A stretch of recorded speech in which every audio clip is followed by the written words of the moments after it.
Pinarangalaan ng mga Pilipinong boksingero sa kauna-unahang Pacquiao Elorde Awards Night nitong linggo ng gabi. Yan ang ulat ni Rafael Bandayrel.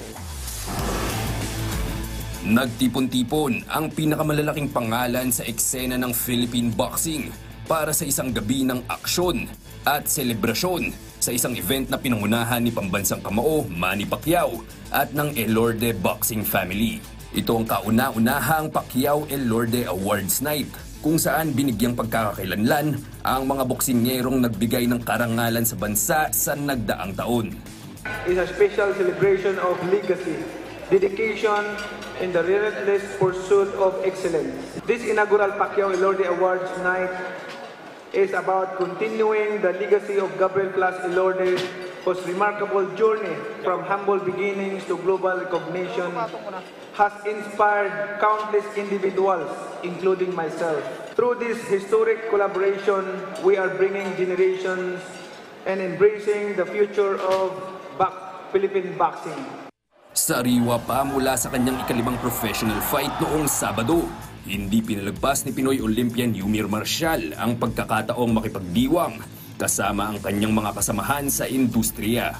Sobrang inspired po ako ngayon and sobrang grateful po dahil another blessing naman bilang isang atleta. Ito po'y malaking bagay para sa akin. Tinanghal na Boxers of the Year ang dating WBO minimum weight champion na si Melvin Jerusalem at dating Unified WBA at IBF World Super Bantamweight champion na si Marlon Tapales.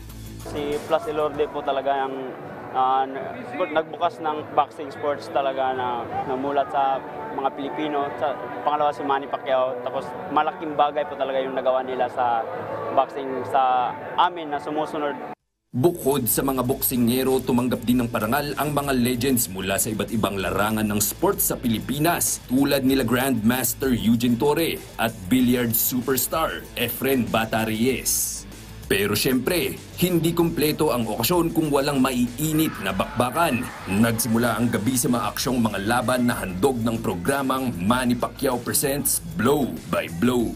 Sa main event, napanalunan ni Nolly James Makilan ang bakanting WBC Asia Continental title matapos patumbahin si Benny Cañete sa ikapitong round ng kanilang laban.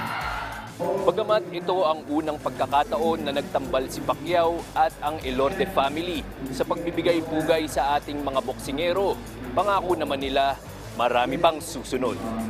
Rafael Bandayrel para sa Pambansang TV sa Bagong Pilipinas.